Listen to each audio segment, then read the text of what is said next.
বন্ধুরা, আজকে আমি চলে এসেছি শ্রী শ্রী অদ্বৈত পাঠ বাবলা শান্তিপুরে। তো দেখো, এই যে এটা আমার সামনে দিয়ে ন্যাশনাল হাইওয়ে।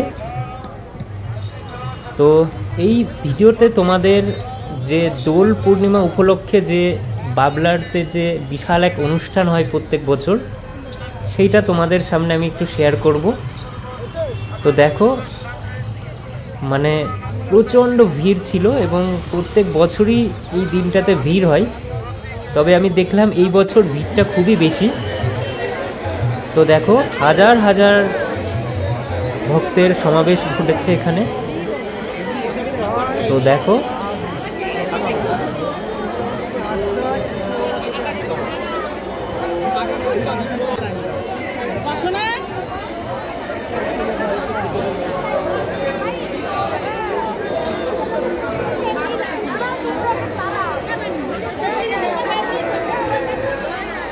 জয় নারায়ণ বাসের নাম।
তো দেখো বন্ধুরা, প্রচণ্ড ভিড় এবং এইটা একটা প্রাচীন এবং ঐতিহাসিক একটা জায়গা।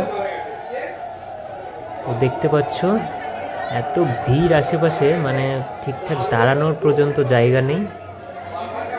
তো বিভিন্ন দূর দূর থেকে বিভিন্ন মানুষের আগমন ঘটেছে এখানে। তো এখানে আসলে সত্যি একটা মনের মধ্যে আলাদাই এক রকমের অনুভব তোমরা লক্ষ্য করতে পারবে।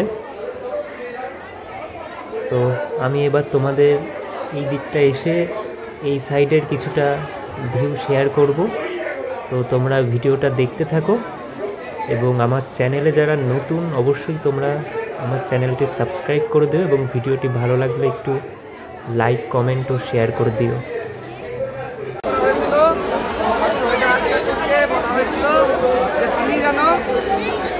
তাকে মারতে মারতে মেরে ফেলা হয়, কিন্তু তিনি হচ্ছেন স্বয়ং ব্রহ্মা। তার জন্য হরিদাস ঠাকুরকে বলা হলো, অনুরোধ করা হলো, প্রভু আপনাকে মারা আমাদের কম্য নয়, আপনি আমাদেরকে কৃপা করুন।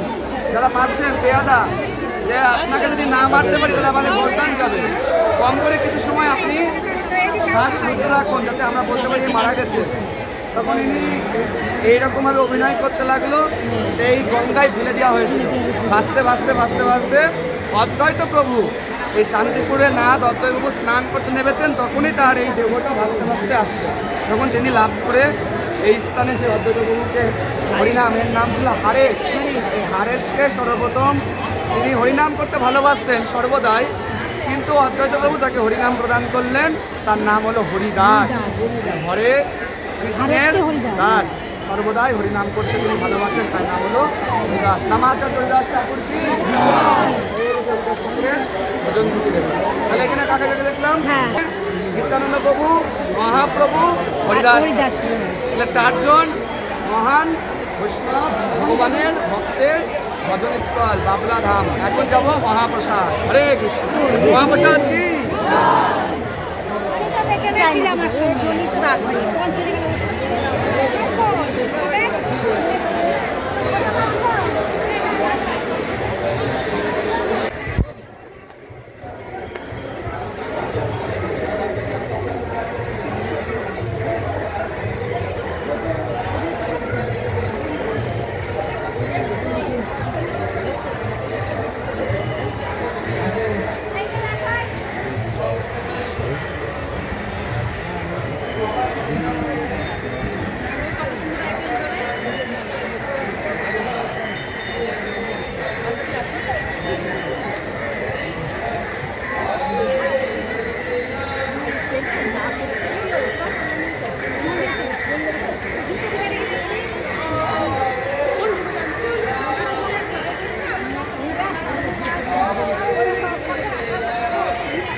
গোবরটার পানি আমি পাপিষ্ট হতে চাই না।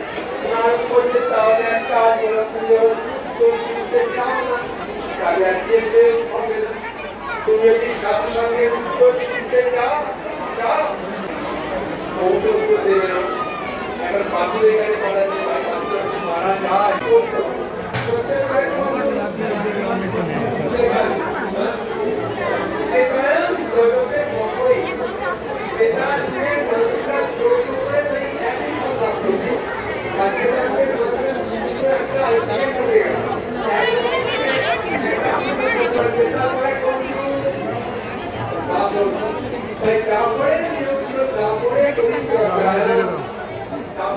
তো দেখো এইদিকে একজন ধর্মের বাণী প্রচার করছেন। তো দেখো চারপাশটায় একদম শ্রীকৃষ্ণ মহাপ্রভু, ঠিক আছে, গোপাল, আমাদের সব কিছু হিন্দু ধর্মের সমস্ত গীতি কথা এই সমস্ত পাঠ করা হচ্ছে এবং আশেপাশে মানুষ যারা কৃষ্ণ প্রেমী তারা এইখানে এই আসরে বসে সভা শুনছে এবং দেখো এইখানে দলে দলে শরণার্থীরা আসছে, ভিড় করছে এবং এই মেলাটা একটা বৃহৎ মানে একটা এরিয়া নিয়ে এই মেলাটা। তো সামনে দেখতে পাচ্ছ অনেকটা এরিয়া নিয়ে আম বাগান। তো দেখো এই সাইডে কৃষ্ণ বাণীর কথা হচ্ছে এবং এই পাঁচিলের এই সাইডটা বিভিন্ন দোকান পাট বসেছে। তো বন্ধুরা একটা কথা, এই এখনো অবধি যারা ভিডিওটা দেখছে তাদেরকে অসংখ্য ধন্যবাদ। সত্যি ভগবান তোমাদেরকে মঙ্গল করুক। তোমরা এই ভগবানের কৃপা বা ভগবানের এই ভিডিওটা এই অবধি দেখেছো, এতে আমি খুবই খুশি। তো দেখো আমি একটু রেস্ট নেওয়ার জন্য এই দিকটা আসলাম, এই আমবাগানের এই সাইডটা একটু নিরিবিলি ওই দিক। তো আমি কিন্তু বাড়ির সাথে ঘুরতে এসেছিলাম ফ্যামিলির সাথে। তো আমার বাড়ির লোক একটু সাইডে ওই দিকটা বসে আছে, তো আমি এই দিকটা ভাবলাম তোমাদেরকে একটু ঘুরিয়ে এই দিকটা একটু কভার করি।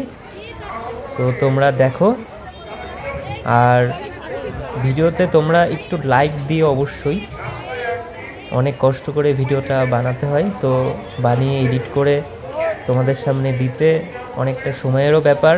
তো তোমরা একটু সাপোর্ট করো অবশ্যই। এবং দেখো এখানে অনেক রকম মানে অনেক জিনিসের আর কি দোকান বসেছে, মানে খাবারের দোকান থেকে শুরু করে বিভিন্ন ঠাকুরের মূর্তি, ঠিক আছে। এই দেখো বাচ্চাদের বিভিন্ন রকম জিনিস, এই দেখো কি সুন্দর সুন্দর টেডি, তো কি না আছে। তো দেখো সবাই কেউ খাচ্ছে, কেউ বিভিন্ন জিনিস কিনছে, কেউ ওই পিছনটায় বসে গল্প করছে। তো সত্যি মানে বেশ ভালো লাগে। মাঝে মাঝে একটু বাড়ির পাশে বা আশেপাশে কোথাও গিয়ে একটু যদি তোমরা ঘুরে আসতে পারো, বা এরকম একটা ধর্মের যে জায়গা সেখানে একটু ঘুরে আসতে পারলে সত্যি মনটা খুব ভালো লাগে। আর সত্যি কথা বলতে এই শান্তিপুর জায়গাটা আমার খুবই ভালো লাগে। আমি জানি না কেন, শান্তিপুর জায়গাটা অবশ্যই খুব ঐতিহাসিক একটা জায়গা এবং খুব প্রাচীন জায়গা। শান্তিপুর জায়গাটা আমার খুবই পছন্দের জায়গা। তো তোমরা শান্তিপুর থেকে কে কে ভিডিওটা দেখছো অবশ্যই একটা কমেন্ট করে জানিও। আর অবশেষে আমি এখন মেলা থেকে বেরিয়ে যাব। তো আমার ঘোরা শেষ হয়ে গেছে, মোটামুটি 3 ঘন্টা মতো ছিলাম মেলাতে। তো এখন এখান থেকে আর একটা জায়গায় যাব। তো ভিডিওটা যারা যারা এখনো অবধি দেখলে লাস্ট পর্যন্ত সবাইকে অসংখ্য অসংখ্য ধন্যবাদ। তো এইরকম ধরনের ভিডিও দেখতে হলে আমার চ্যানেলটা অবশ্যই তোমরা সাবস্ক্রাইব করে দিও এবং নোটিফিকেশানটা অন করে দিও। এই মূর্তিটা তোমাদের শেয়ার করা হয়নি, তো এখন শেয়ার করে দিলাম। তো ভগবানকে দর্শন করা মাত্রই একটা প্রণাম করে নিও। এবং আজকের মতো তাহলে ভিডিওটা এখানেই শেষ করছি। আবার পরবর্তী ভিডিওতে দেখা হবে। তোমরা সবাই সুস্থ থেকো। টাটা।